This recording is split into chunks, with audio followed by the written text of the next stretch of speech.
Hello everyone, welcome back to my Skillshop project series. Today I am going to present my task 36, which is programming the feedback sending process for purchased products.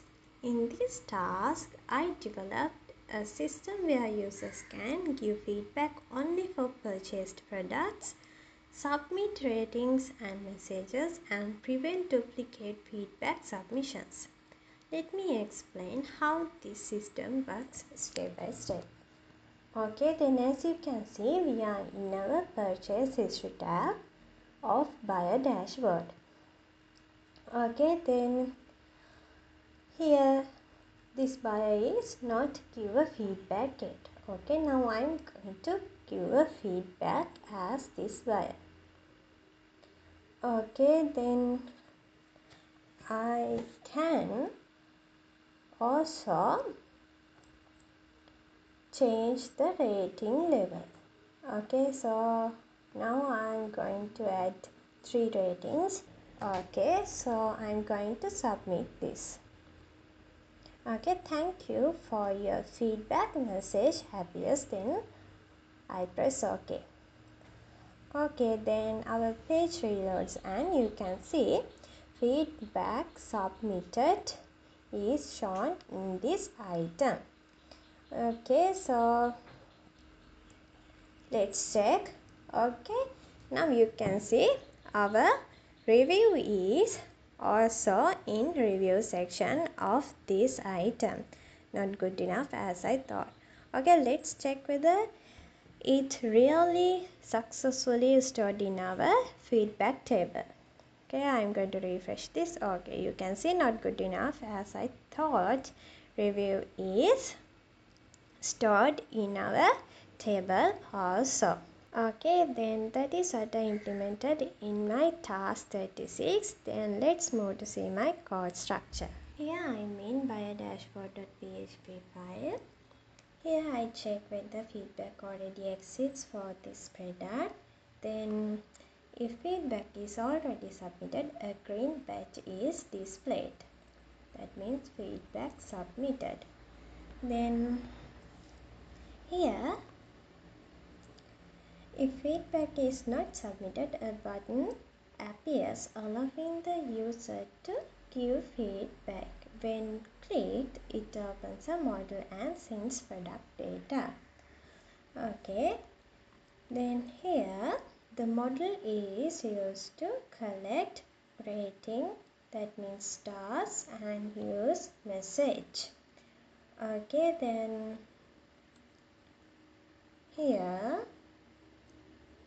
in this function, this sets the rating value when a star is clicked. And here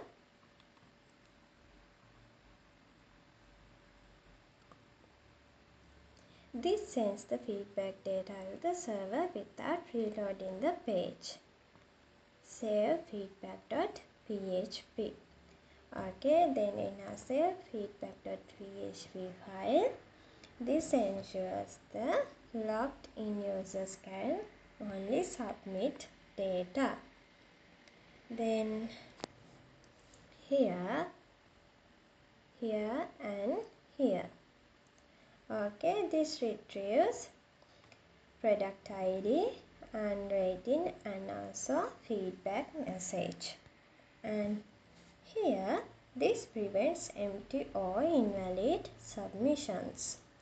Okay, then here this is very important because it checks whether the user actually purchased the product. If not, feedback is rejected.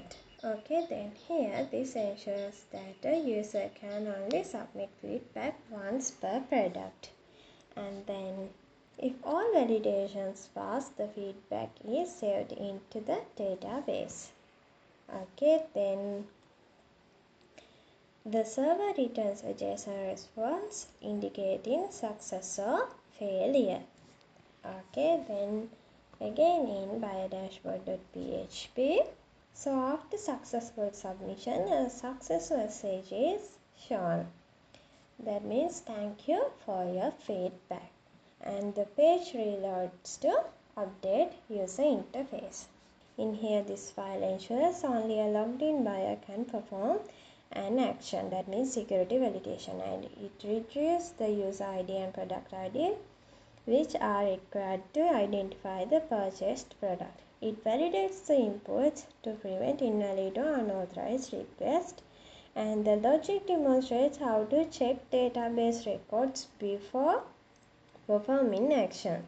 And this same structure can be reused in check whether the buyer has purchased the product before allowing feedback.